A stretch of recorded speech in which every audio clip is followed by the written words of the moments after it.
Sommes-nous déjà dans une nouvelle république à l'issue de la révision constitutionnelle de 2019? Question d'actualité, question de polémique, mais il va falloir tôt ou tard qu'un esprit scientifique éclaire la lanterne de toute la population sur cet aspect, en attendant, bien évidemment, que Curieux interpelle la Cour constitutionnelle sur le sujet. Mais dans la foulée, nous avons un dénonciateur qui, à travers son livre « Crise des constitutions dénormativées », a abouti, dans ses conclusions, à l'édification d'une nouvelle constitution. Il est aujourd'hui notre invité pour nous permettre d'en savoir davantage sur ses intentions à travers cette émission Confidence dans le Noir que nous animons depuis le studio Aura Robert Bien à votre siège BLTV. Avec Apollinaire Akoutoji, nous allons revisiter son livre pour mieux comprendre cette dénonciation dans un premier temps et cette mystérieuse conséquence d'une nouvelle république. Bienvenue, mesdames, messieurs, dans cet entretien sur votre chaîne préférée, BLTV.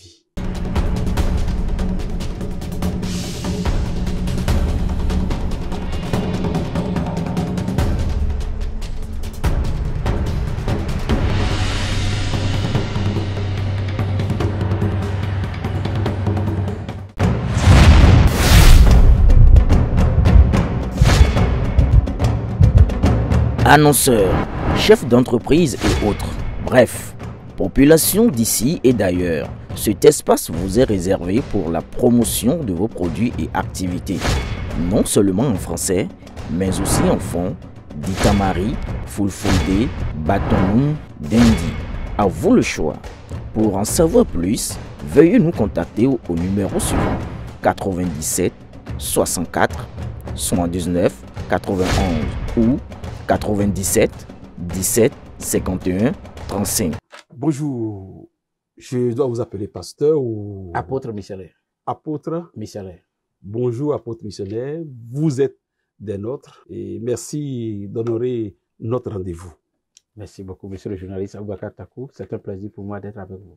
Et je vous remercie tantôt. Vous avez 1000 casquettes. Vous êtes pasteur, vous êtes juriste, intellectuel, polémique sur les réseaux sociaux, en l'occurrence TikTok. Oui. Est-ce que vous pouvez vous présenter vous-même à nos internautes et téléspectateurs? Oui, moi, c'est l'apôtre missionnaire Apollinaire Akoutoji. Je suis diplômé de l'École nationale d'administration et de la magistrature du Bénin et de la faculté de droit et sciences politiques de l'Université d'Abou-Calavi. Ma vocation était d'être avocat parce que j'aime défendre la justice, mais le Seigneur a voulu que je vienne le servir et m'a révélé ma vocation de serviteur de Dieu. C'est ça qui fait que je porte aussi la casquette d'apôtre missionnaire.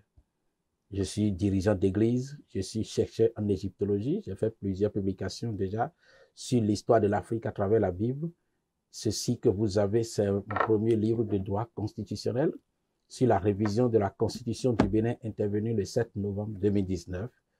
J'ai le tome 2 sur la révision de la Constitution du Togo intervenue en 2024.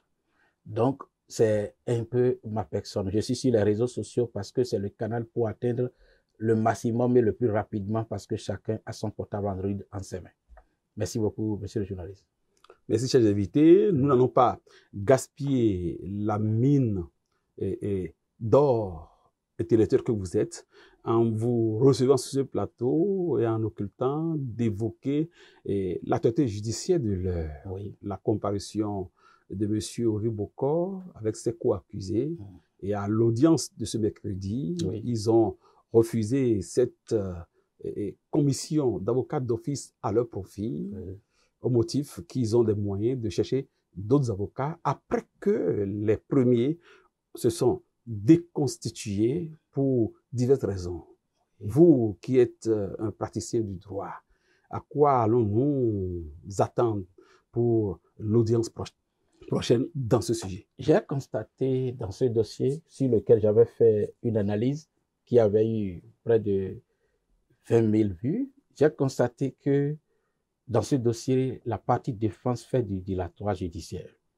Le dilatoire judiciaire, c'est la pratique de la défense qui consiste à distraire le juge pour l'empêcher d'être connecté ou attaché à la procédure stricto sensu.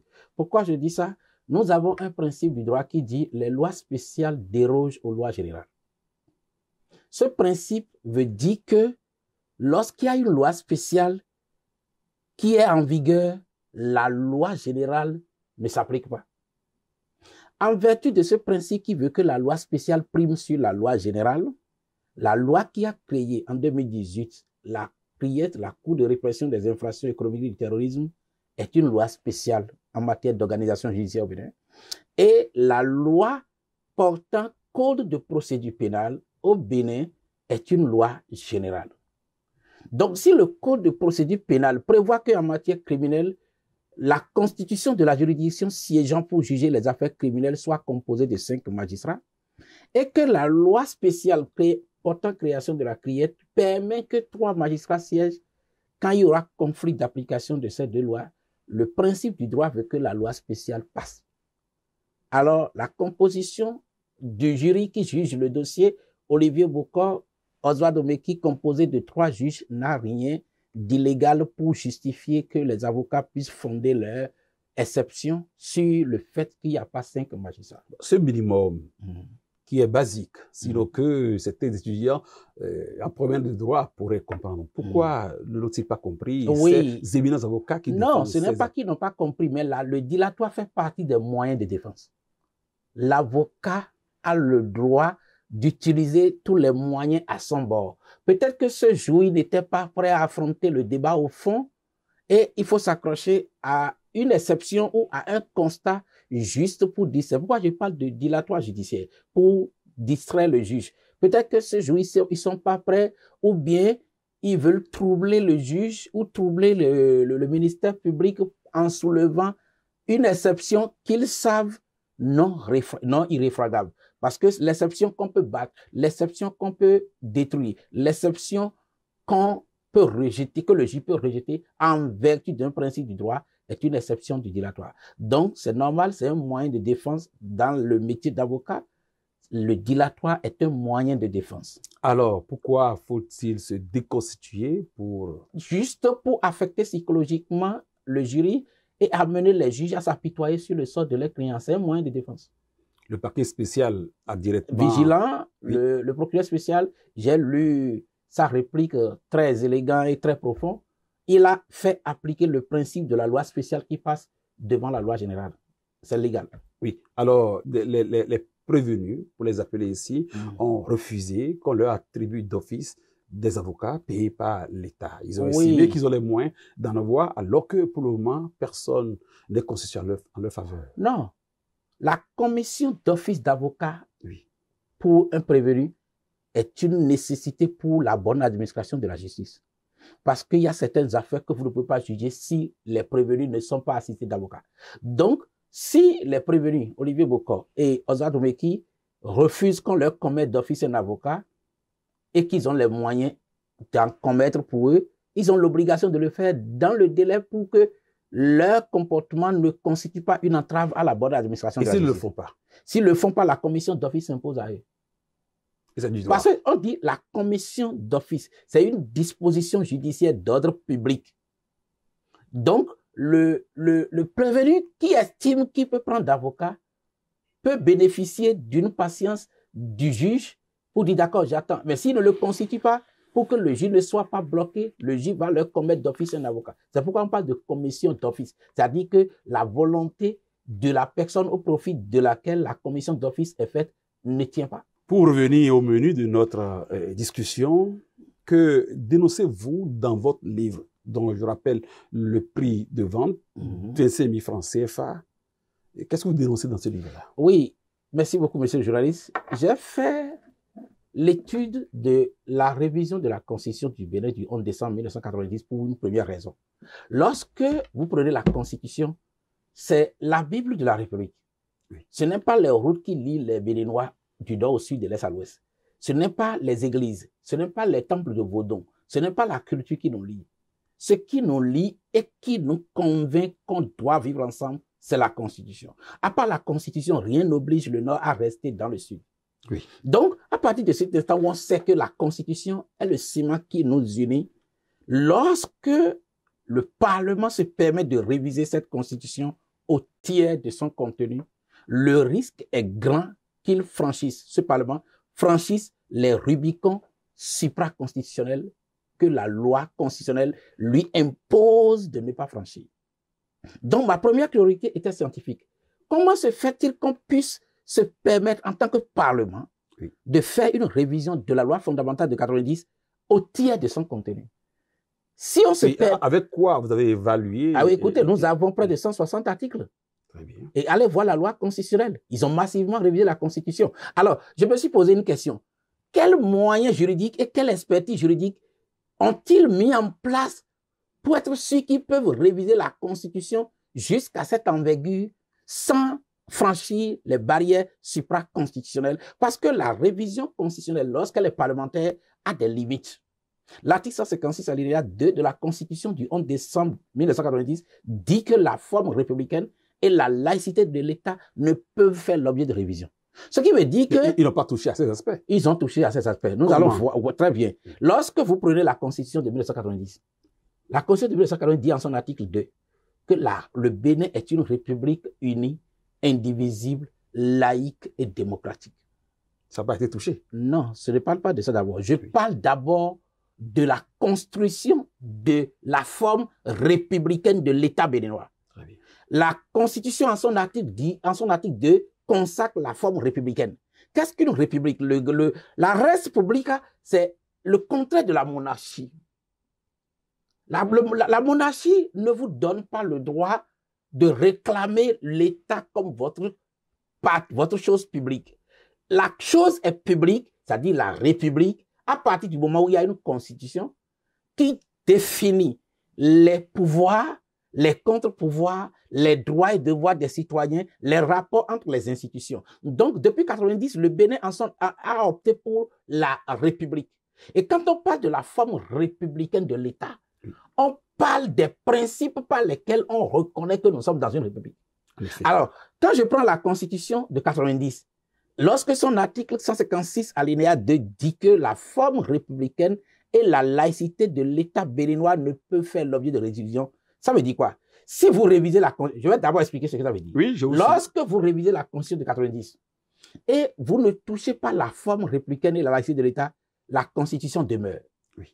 Si vous touchez à la forme républicaine ou à la laïcité, la Constitution disparaît. Donc c'est ça que nous appelons les barrières supraconstitutionnelles. Lorsque vous avez une révision parlementaire à faire et que vous savez bien que la Constitution vous met des limites, que seul le peuple souverain peut dépasser.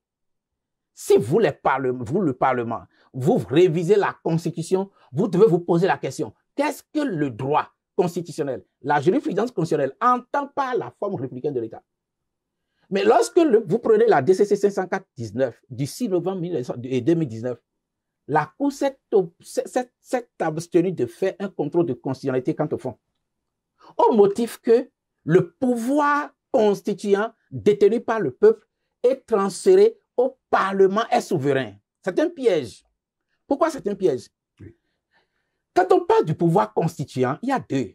Il y a le pouvoir constituant originaire, qui est l'organe constituant qui a élaboré et édité la première constitution, et il y a le constituant dérivé, qui est le Parlement, qui peut réviser la constitution. Quand vous prenez la constitution de 90, la Constitution met une limite pour montrer que le Parlement n'a pas les mêmes compétences que le pouvoir constituant originaire. Cependant, la Cour Arisaba confère ce droit. Justement. La Cour a rendu une décision contraire à l'article 156 alinéa 2. Parce que prenons le cas de la DCC 504-19. Quand vous dites que le pouvoir constituant détenu par le peuple est transféré au Parlement, est souverain, vous êtes en train de confondre la souveraineté du peuple à la souveraineté des députés. Là, ça pose un premier problème. Est-ce qu'aujourd'hui, la DCC 504 est en train de nous dire que le pouvoir référendaire détenu par le peuple est également le même pouvoir référendaire détenu par le Parlement? La réponse serait oui, selon la DCC 504. Alors que ce n'est pas le cas. Dans ces conditions, qu'est-ce qu'il faut faire? C'est la première chose qui a fait que j'ai été obligé d'entamer une étude sérieuse depuis 2019 sur la loi constitutionnelle.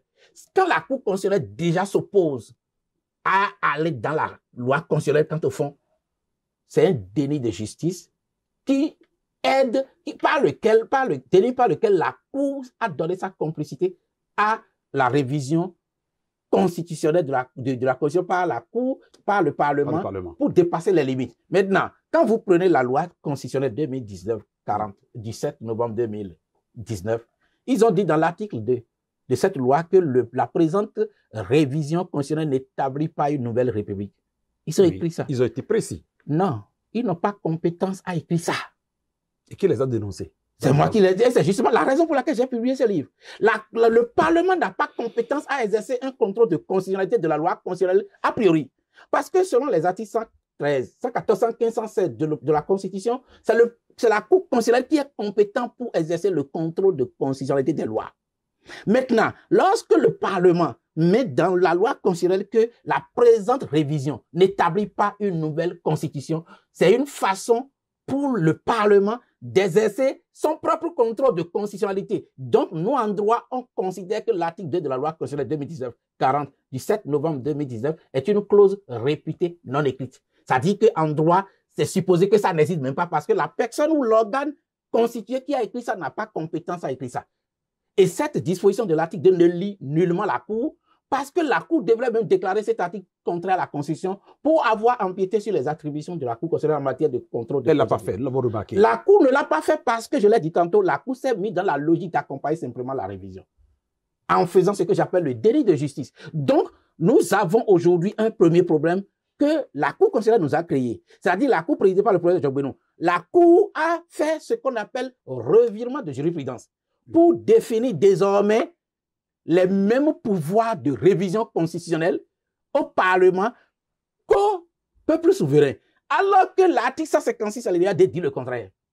Dans ces conditions, j'ai dit ici, regardez pas ça, j'ai dit ici par exemple, un contrôle le résumé de mon analyse. J'ai dit mon analyse sur la DCC, 504. Un contrôle de constitutionnalité à la Constitution inexistant. En cela même que la DCC 19-504 du 7 novembre 2019, déclarant la loi constitutionnelle numéro 1940 du 7 novembre 2019, conforme à la Constitution, a violé le préambule et l'article 156 alinéa 2 de la Constitution pour avoir incompétemment transféré les attributions du pouvoir constituant originaire, Conférence nationale des forces vives de la nation de 90, au pouvoir constituant dérivé, Assemblée nationale, en matière de révision de la Constitution et a violé l'article 10.2 de la CADEC. C'est-à-dire que quoi? La Cour donne désormais la liberté absolue au Parlement de réviser la Constitution, même s'il dépasse les barrières supraconstitutionnelles établies par l'article 156 alinéa 2. Dès lors, cela fait jurisprudence aujourd'hui. Non. Pourquoi? Non. Pourquoi? Non. La Constitution du Bénin nous permet de ne pas obéir à une disposition ou à une ordonnance ou à une injonction illégale. La jurisprudence DCC 19504 est contraire à la Constitution elle-même. Donc, nous avons l'obligation aujourd'hui de solliciter nécessairement un revirement de jurisprudence. Et si on n'obtient pas un revirement de jurisprudence, le danger qui guette le Bénin, c'est qu'ils ont fait ça pendant qu'ils sont là, le Parlement béninois. Oui. Et la Cour était là pour les accompagner. Quand une Cour installée par un pouvoir contraire au pouvoir actuel va s'installer avec une mouvance qui est aujourd'hui opposition et qu'ils vont se prévaloir de cette jurisprudence pour encore dénormativer, c'est-à-dire détruire l'esprit normatif de la loi fondamentale, vous allez constater, parce que vous êtes de l'autre côté, vous allez constater maintenant le danger dans lequel vous aviez baigné comme une rivière tranquille. Oui. Et c'est justement pourquoi il faut soulever le problème maintenant.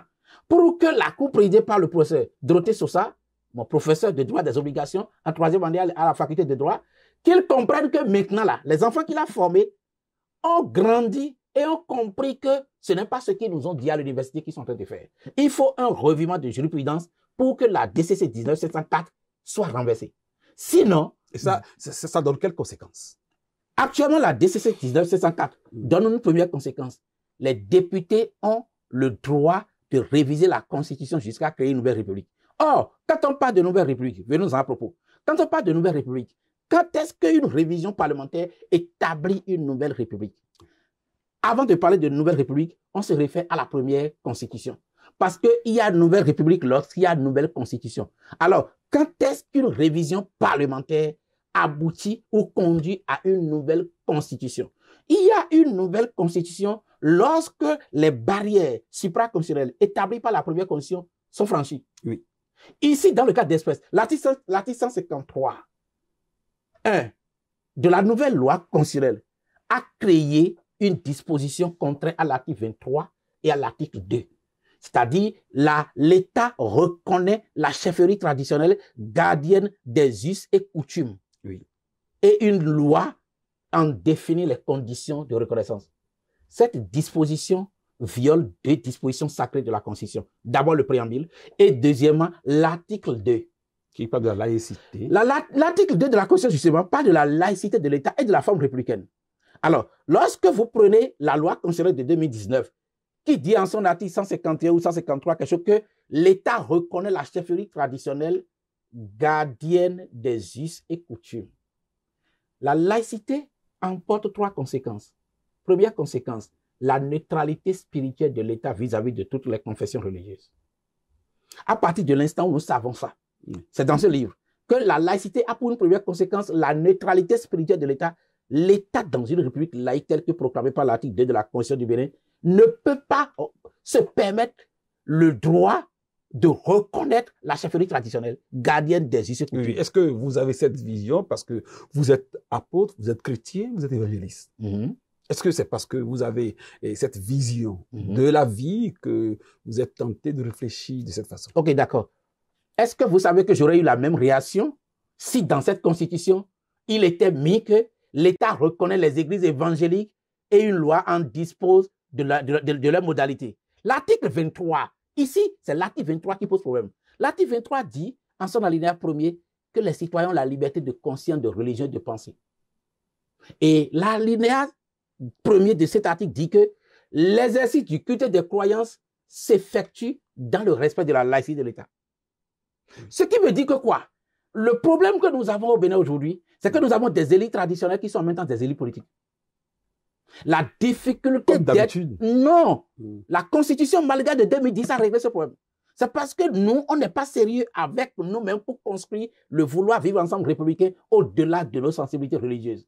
Ce n'est pas parce que je suis apôtre qu'une fois peut-être que je suis au pouvoir, je vais mettre mon casquette d'apôtre au-dessus des autres croyances en violation de la Constitution. C'est pourquoi notre Constitution dit que le président de la République est le garant du respect de la Constitution. Dans tout ça là, oui, nous allons assister à quoi aujourd'hui? C'est de ça que je parle. Donc l'article 151 ou 153 qui précise que l'État reconnaît la chefferie traditionnelle est contraire à la Constitution, contraire notamment à l'article 2 et à l'article 23. L'article 2 parce que l'article 2 dit la République du Bénin est unie, indivisible, laïque et démocratique. Et pour comprendre ce que ça signifie, l'article 2, il faut aller à l'article 23. Et l'article 23 dit en son alinéa 2, les institutions et les communautés religieuses exercent leurs activités librement, sans entrave, et qu'elles ne sont pas sous la tutelle de l'État. L'erreur que le parlementaire de 2019 a commis, c'est de n'avoir pas révisé l'article 23 et d'avoir prévu maintenant que... Avec toutes ces erreurs, cette batterie d'erreurs, de fautes même, qu'allons-nous assister maintenant? Nous sommes... Non, c'est de ça que je vous parle. Nous sommes ici en doctrine constitutionnelle, du droit constitutionnel. Lorsque mon processus était de vous démontrer que la barrière imposée par l'article 156, alinéa 2, notamment la forme républicaine et la laïcité, ont été violées. Alors, à partir du moment où la Constitution primaire vous interdit d'aller en tant que Parlement à un certain niveau et vous y allez, forcément la première Constitution disparaît. Parce que cette barrière de l'article 156 alinéa 2, c'est seulement le peuple souverain qui peut la sauter. Et c'est parce que la Constitution ne reconnaît pas les mêmes compétences en matière de révision au Parlement qu'au peuple qu'ils ont mis l'article 156 alinéa 2 pour montrer que si c'est le Parlement, on ne peut pas aller là-bas. Donc, lorsque le Parlement sait que dans la loi constitutionnelle de 1990, des limites ont été imposées, pourquoi le constituant de 90 a mis l'article 156 alinéa 2? C'est pour nous avertir que tant que vous faites des révisions et vous ne touchez pas à cette disposition. Vous êtes dans les normes. Dans les normes, la première constitution demeure. Mais dès que vous touchez à ça, la première constitution disparaît. Première conséquence de l'article 153 qui prévoit la représentation de la chefferie traditionnelle, nous ne sommes plus avec la première constitution. Et dès lors que nous ne sommes plus avec la première constitution, nous ne sommes plus dans la même république. C'est la première conséquence de droit. Oui. Deuxième conséquence de droit, c'est l'esprit des articles 154 et 155 de la Constitution.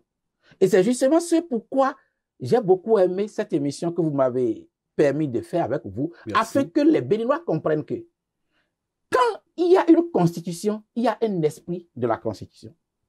La Constitution de 90, pour sa révision, s'inscrit dans un esprit. L'esprit de la Constitution de 90, pour sa révision parlementaire, est dans les articles 154 et 155. L'article 154 prévoit le quorum des 3/4 des députés avant la prise en considération du projet de révision parlementaire. Nous sommes d'accord? Oui. Maintenant, l'article 155 prévoit maintenant les 4/5 du Parlement avant que la loi constitutionnelle soit adoptée. Alors, la première question qu'on se pose, et là, c'est l'un des publicistes français, Francis Delferré, qui a fait une étude magistrale sur ce point. Quand vous prenez une constitution et vous êtes parlementaire, vous voulez la réviser, d'abord posez-vous la question, comment je vais réviser tout en restant dans l'esprit? Bon, les parlementaires sont des politiques, donc ils ont toujours des arrière-pensées. L'article 35, justement, je vous ai eu. L'article 35 de la Constitution du Bénin dit « Les citoyens chargés d'une fonction publique ont le devoir de l'exercer avec compétence, professionnalisme et dans l'intérêt commun. » À partir du moment où on vous confie une responsabilité républicaine, votre casquette politique disparaît. Et c'est ce que nous ne faisons pas. Votre nature politique aussi. Tout de même, votre personne subjective disparaît au profit de la République. Et la Constitution de 90 a prévu ça. C'est l'article 35. Alors, à partir du moment où je suis député, chargé de légiférer, mon statut d'homme politique partisan d'un camp politique ne doit plus avoir le dessus sur l'intérêt général. Sinon, je viole l'article 35 de la Constitution. Quand c'est le cas. C'est le cas ici. Et quand c'est le cas. Et quand c'est le cas, ceux qui ont révisé la Constitution, la Cour devrait déclarer cette Constitution, cette révision contraire à la Constitution et l'annuler. Elle n'a pas fait. Elle ne l'a pas fait parce que la Cour s'est inscrite dans la logique d'accompagner les réformes du président Baïtala. Maintenant, qu'est-ce que vous faites? Ce qu'on va faire, vous allez d'abord boire la lie. Soit vous acceptez, les parlementaires acceptent une nouvelle relecture de la loi constitutionnelle de 2019 pour corriger, en tenant compte de mes études dans ce livre, leurs erreurs, ou on boit les conséquences en l'état. Et le président Paris Talon peut être candidat s'il n'a pas les 70 en 2026. Et le président Yahi Boni peut être candidat. Très bien. Vous avez vu, ils ont mis l'article 42 nouveau, que nul ne peut de sa vie faire plus de 2 mandats présidentiels. Oui. C'est mis. La question que le jury se pose, tout à l'heure vous avez dit qu'ils sont des politiques. Lorsque vous êtes des hommes politiques et que parmi vous, siégeant à l'Assemblée, il n'y a pas que des juristes, d'ailleurs la probabilité qu'il y en ait, c'est très faible. Il y a Topanou qui est là, le professeur Victor Topanou qui est là. C'est les juristes. Il est juriste. C'est un professeur de droit public à l'université d'Abou-Bakar-Lavi. Mais on ne les entend pas. Et quand on fait une révision dont la connotation politique est plus exacerbée que les préoccupations de droit constitutionnel, c'est ce à quoi nous assistons. Maintenant qu'ils l'ont fait, on met l'article 42 nouveau. Nul ne peut de sa vie faire plus de 2 mandats constitutionnels. La première question que le jury se pose, c'est quoi? Est-ce que cette disposition de l'article 42 nouveau va s'appliquer dans l'hypothèse où nous sommes dans une nouvelle république? La réponse est donnée par la Cour, par les députés dans la loi constitutionnelle. Je prends un exemple. Quand ils ont dit que les députés vont faire 3 mandats, et pas plus, ils n'ont plus dit si les mandats antérieurs déjà faits par les députés seront concernés. Les lois ne sont pas rétroactives. Très bien, vous avez répondu à la question. Alors, je demande que le président Patrick Talon soit candidat pour qu'on sache ce à quoi nous avons affaire depuis 2010. Si la loi n'est pas rétroactive. Oui, est-ce qu'en l'état. Non, si la loi n'est pas rétroactive, si vous reconnaissez que la loi n'est pas rétroactive, pourquoi voulez-vous que une constitution dissoute impose ses effets dans une nouvelle constitution? La loi fondamentale en vertu de laquelle le président Patrick Talon a fait 2 mandats, c'est la constitution de 90. Oui. Vrai ou faux? Vrai. Alors, si on établit le principe que la constitution de 90 a été dissoute par la constitution de 2019, Pourquoi vous voulez que la loi qui n'est pas rétroactive maintenant fasse invocation des deux mandats présidentiels du président Patrice Talon ou de Yahi Boni pour l'empêcher d'être candidat alors que nous sommes dans une nouvelle république, nous sommes dans une nouvelle constitution. La loi n'étant pas rétroactive, on ne peut pas, et c'est un principe du droit public, notamment du droit administratif qui le dit, la théorie des droits acquis. Donc ça veut dire que si le président Boni Yahi n'avait pas... Laissons dire en 2026, oui, je vais même lui demander d'être candidat, juste non pas parce que je veux troubler la République, mais parce que la constitution que nous avons, je veux que les Béninois en découvrent les effets. Maintenant, quand un intellectuel comme vous, un sachant, écrit un tel ouvrage, qu'est-ce qu'il va faire après? Est-ce qu'il va saisir la cour? J'ai trois objectifs. Oui. Belle question, j'ai trois objectifs. Mon premier objectif en écrivant ce livre, c'est d'abord amener les Béninois à s'intéresser à la constitution. Lorsque vous avez une constitution et vous voulez jouir des droits reconnus par cette constitution, vous devez chercher à connaître la constitution.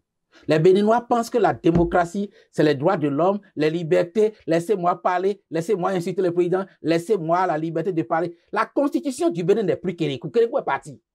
C'est le PRPB qui est notre référentiel en matière de liberté. Kérékou est parti. Le PRPB est parti. Nous avons maintenant un chantier démocratique à construire, que les Béninois s'intéressent. Et mon premier objectif, c'est de les amener à dire, intéressez-vous à ce qu'ils ont fait en 2019. Oui, vous savez qu'il y a les Européens qui disent souvent que pour cacher quelque chose à un Africain, il faut le mettre dans un livre. Est-ce que la solution, c'était un livre? Oui. Vous savez pourquoi la solution est un livre? On dit pour cacher quelque chose aux Africains, il faut le mettre dans un livre. Justement, là, vous aurez demain des preuves que l'apôtre Akoutodia Apollinaire avait raison de cacher la vérité de la révision de 2019 dans un livre pour que la paresse ou le caractère réfractaire des Béninois à aller vers le livre ne puisse pas avoir raison demain quand ils vont voir Talon candidat. On va vous dire, vous étiez où? Nul ne peut se prévaloir de sa propre stupidité. Vous dites tout à l'heure. Je mets ça dans le livre parce que le livre va demeurer au-delà des générations. Oui, naturellement. Et même des gens qui n'ont pas lu aujourd'hui peuvent lire demain. Oui, tout à l'heure, votre livre, dans son contenu, est en train de contester la légitimité de la Constitution dans laquelle nous sommes actuellement, n'est-ce pas? Oui, parce que cette Constitution a violé la Constitution de 90 et l'acto sensu. Parce que quand vous prenez la Constitution de 90, cette Constitution a un régime moniste, c'est-à-dire la Constitution stricto sensu, qui est la loi fondamentale, et la Constitution lato sensu, qui est la Constitution ajoutée maintenant à la Charte africaine des droits de l'homme et des peuples. Et le préambule de la Constitution de 90 a dit que la Charte africaine des droits de l'homme et des peuples est partie intégrante de la Constitution. Alors, ma question. Oui. Est-ce que nous avons une Constitution aujourd'hui? Non, nous n'avons pas une Constitution. Alors, comment vit-on si on n'a pas de Constitution? Il y a ce que le droit administratif appelle les institutions de fait ou la situation de fait. Lorsque vous êtes face à un vide juridique, la situation de fait gère la République. Qui stipule quoi? Qui stipule que nous faisons avec la constitution de facto qui est là aujourd'hui, la constitution de 2019. Parce que l'État doit continuer. Qu'est-ce qu'on appelle la situation de facto? La situation de fait. C'est comme si, c'est un principe du droit administratif. C'est comme si, par exemple, vous, Aboubakar Takou, vous descendez à un carrefour, vous voyez qu'il n'y a pas un policier qui réglemente la circulation et les gens circulent dans tous les sens comme ils veulent. Qu'est-ce que vous voulez? Vous descendez de votre voiture, vous donnez le statut de policier, vous commencez à dire, toi passe d'abord. Et tout le monde passe grâce à vous. Lorsque quelqu'un va désobéir à vos instructions en ce moment et vous lui saisissez sa moto, le droit administratif dit que vous êtes un fonctionnaire de fait. Parce que la continuité du service public veut que même s'il y a un vide, si une situation de facto, de fait est là, la situation de fait fait office de situation de droit. Alors, dans ce cas, comment rappelez-vous la possibilité du président Talon de souscrire à son second mandat pour emprunter les termes à Bété Convi? Très bien. Lorsque vous êtes au carrefour, comme l'exemple que j'ai donné, si vous êtes au carrefour, vous réglementez la circulation et vous demandez à tel citoyen de passer et qui passait. Si un autre citoyen passait pour l'encombrer, vous allez punir qui? Le citoyen auquel vous n'avez pas donné la priorité. Alors, la situation de fait qui est là aujourd'hui, c'est la situation de fait dont Talon, Yahi, tous ils vont profiter pour la continuité de la République. Alors, c'est justement ça qui fait que j'ai écrit le livre, afin que les gens sachent que cette constitution soit légale, conforme à la constitution lato sensu de 90 ou pas. Nous allons en jouir les effets ou en subir les effets. Alors, le principe du droit administratif veut que la situation de fait, en l'absence de situation de droit, prévaille là. cette situation de fait qui est la constitution arbitraire de 90 de 2019 va régir la République et nous serons obligés de subir. C'est un principe du droit administratif. Oui, oui. À vous entendre, Oui. selon votre livre, Oui. vous n'êtes ni de cette mouvance qui veut que le président Talon revienne. Vous n'êtes pas non plus de cette tendance ou cette chapelle qui recuse cette réalité. Du coup, vous vous retrouvez dans un destin de chauve-souris Non, qui n'est ni ce n'est un pas ça. animal ou ni un oiseau. Ce n'est pas ça. C'est pas ça. Alors Moi, c'est quoi alors? Moi, ma démarche, Oui. elle est scientifique et juridique. À partir du moment où Ces implications vous mettent... je vais vous amener à comprendre ma démarche. Je disais tantôt que ma démarche, elle est juridique et scientifique. Moi, je suis formé en droit. Je n'ai pas fait double inscription au campus. J'ai fait l'École nationale d'administration de la magistrature. J'ai fait la faculté de droit. Je ne suis pas allé m'inscrire en anglais ou en philosophie. Donc, mes 7 ans d'études du droit, mes 7 ans d'études à l'université, ce n'est que le droit. Ce n'est que dans ça que je me retrouve. Donc, quand il y a une situation de ce genre, qu'est-ce qu'il faut faire?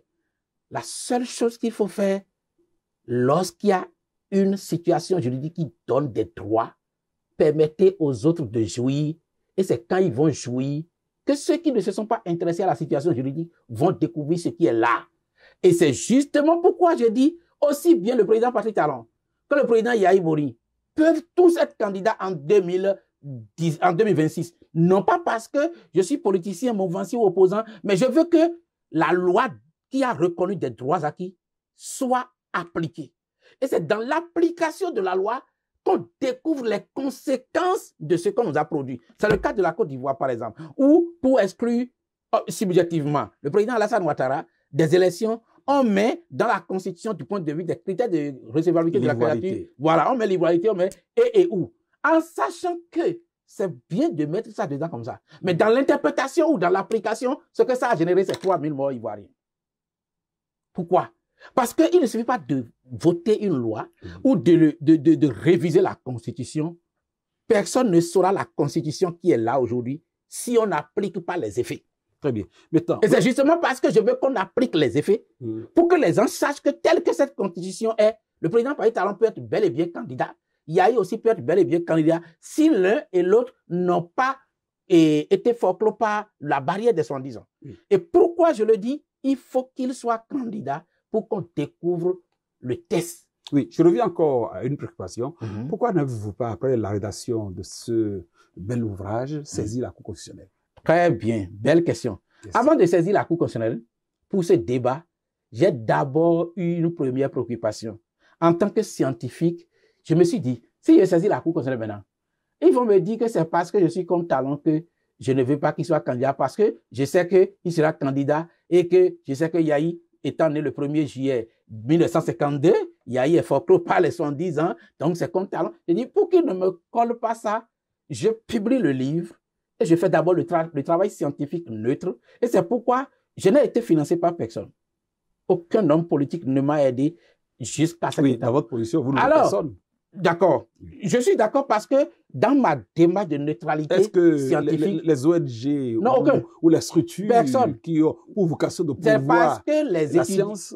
C'est parce que les étudiants ont commencé à réclamer maintenant le livre après mes émissions sur TikTok que j'ai senti le besoin de multiplier. Sinon, depuis 2019 que j'ai sorti le livre, je n'ai même pas songé à multiplier parce que mon objectif, c'est de produire le livre, laisser le temps au temps et voir comment la Cour va nous appliquer maintenant la Constitution de 2019. Et c'est pourquoi, le 17 février 2021, j'étais allé défendre un candidat recalé par le parrainage à la Cour constitutionnelle, devant la Cour. C'était quel candidat? C'était le candidat Kenenon Lucien. Ah, un pasteur comme vous? Oui, j'étais son conseiller juridique et j'étais allé en tant que son mandataire défendre sa candidature et démontrer l'inconstitutionnalité du parrainage. Et vous n'avez pas été... La Cour, j'en viens, la Cour, après ma brillante plaidoirie, félicitée par les avocats Paul Kato-Atita et autres, même par le président de la Cour lui-même, après la Cour a rendu une décision en disant que les députés et les maires ont la liberté de parrainer et que l'exercice de leur liberté de parrainer, qui ils veulent, ne saurait s'identifier à la discrimination interdite par l'article 26 de la Constitution. Alors, j'ai saisi la Cour. J'ai commencé le combat sur le terrain devant la Cour. j'ai saisi la cour. Le livre était déjà sorti en 2019. Donc en 2021, déjà le livre, j'étais même parti avec un exemplaire que je corrigeais à la salle d'audience à Kadiaou, parce que la cour était délocalisée à Kadiaou. Alors, j'ai saisi la cour maintenant pour dire, si vous avez dit que les députés et les maires ont la liberté de parrainer qui ils veulent, alors que vous savez bien que l'article 13 de la Charte africaine des droits de l'homme et des peuples reconnaît le droit aux citoyens de participer à la direction des affaires de leur pays librement par leurs représentants ou par eux-mêmes.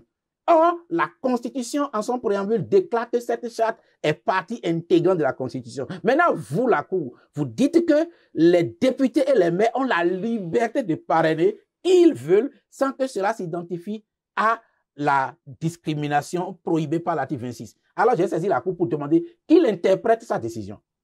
En interprétant, je voudrais qu'ils me disent quel serait ce qui va se passer si, dans l'exercice de leur liberté de parrainer, les députés, les maires, à une élection présidentielle disent « je ne parraine aucun des candidats ». Parce que la liberté de faire en droit signifie la liberté de ne pas faire. Et la Cour a rendu une décision. C'est-à-dire, je me suis dit, qu'est-ce qui se passe dans notre République où ce sont des gens qui défendaient cette constitution de la façon la plus brillante possible. Souyaï, qui aujourd'hui dénormative cette même constitution. Vous dites que les députés ont la liberté de parrainer. Alors que le parrainage est une entorse à la liberté reconnue. Mais il se fait ailleurs, en France par exemple. Très bien, j'en ai parlé ici. Très bien.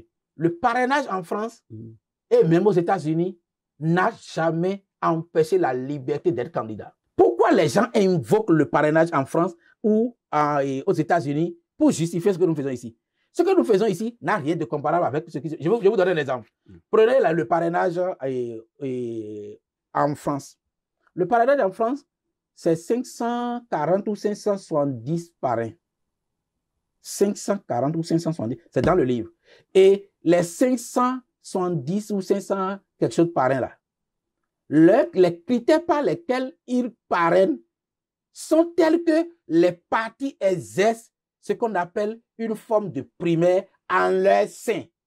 De sorte que ceux qui seront parrainés, les partis ont déjà la liberté de définir. L'objectif, c'est d'aller égayer. Ce n'est pas aller faire le folklore. Et ils définissent déjà le potentiel que ces parrains vont parrainer. Et le parrainage est tel que, vous savez qu'en France, il y a plus de 200 partis politiques. Contrairement à ce qu'on nous dit au Parlement béninois ou devant ou sur nos réseaux sociaux, en France, il y a plus de 200 partis politiques qui fonctionnent. La liste de tous les partis politiques en France est ici, dans ce livre. Aux États-Unis, le parrainage. Le parrainage, c'est d'abord le système. Vous savez, les États-Unis, c'est environ près de 300 millions. Oui. La France a organisé une élection en 2022, mais c'est 48 millions d'électeurs. Là où vous avez 48 millions d'électeurs qui vont voter pour un président, ça veut dire que le parrainage n'est pas un obstacle à l'exercice du droit d'élire le citoyen qu'on veut. Aux États-Unis, c'est le système d'abord des primaires entre les différents partis. Et on dit que c'est les démocrates et les républicains. Ce n'est pas vrai. Il y a d'autres candidats qui sont partis. Le problème, c'est que les grands partis sont aujourd'hui, aux États-Unis, les partis bien financés. Parce que le système de primaire est tel que si tu n'as pas d'assises dans les gouvernorats de 51 États, tu n'as aucune chance de parvenir. Mais ils n'ont pas embrigadé le droit des citoyens d'être candidats dans un système de parrainage. Pourquoi le parrainage du Bénin est contraire à la Constitution? Regardez. Nous allons évoquer ça à un autre entretien. Et la régie me fait signe que nous avons épuisé le temps qui nous est imparti. Malheureusement, vous êtes brillantissime et je vais souhaiter 4 heures avec vous. Merci beaucoup. Je souhaiterais que vous résumiez globalement tout ce que nous avons dit tout à l'heure pour permettre à nos téléspectateurs de mieux comprendre la quintessence de cette émission. En résumé, nous allons retenir 3 points. Premier point, l'esprit de la Constitution de 90 a été supprimé par le Parlement, par la loi 2019-40. Parce que l'article 154 et 155 avaient mis 2 quorums. L'esprit dans lequel le législateur et le constituant original était, c'est que le Parlement tienne compte de toutes les configurations politiques de la République. Si les constituants de 90 pouvaient imaginer qu'un cas de figure va se présenter où il y aura une seule coloration politique au Parlement, je suis sûr qu'ils vont corser plus que ça. De 3 quarts, ils sont allés à 4/5. Aujourd'hui, Nous avons la jurisprudence de 2006, où les députés, toutes tendances confondues, s'étaient entendus pour porter le mandat des parlementaires de 4 ans à 5 ans. Mais la Cour de 2006 a dit non, que la situation juridique de 4 ans de mandat des parlementaires est une situation décidée par la Conférence nationale des forces vives de la nation et qui n'appartient pas aux parlementaires d'en toucher parce que c'est le résultat du consensus. Et c'est justement le fameux principe du consensus à valeur constitutionnelle. Et vous savez que la Charte africaine de la démocratie, des élections et de la gouvernance, la CADEG, ratifiée par le Bénin, a consacré ce principe en son article 10, alinéa 2. Le Bénin a ratifié des instruments juridiques internationaux que brillamment la Cour a mis de côté simplement parce que la Cour accompagnait les réformes. Nous ne sommes pas contre les réformes, mais que les réformes aient des bases constitutionnelles pour que demain, quand vous qui avez fait ces réformes, vous n'êtes plus là, que ceux qui vont l'appliquer ne vous l'appliquent pas aussi comme vous avez appliqué à eux.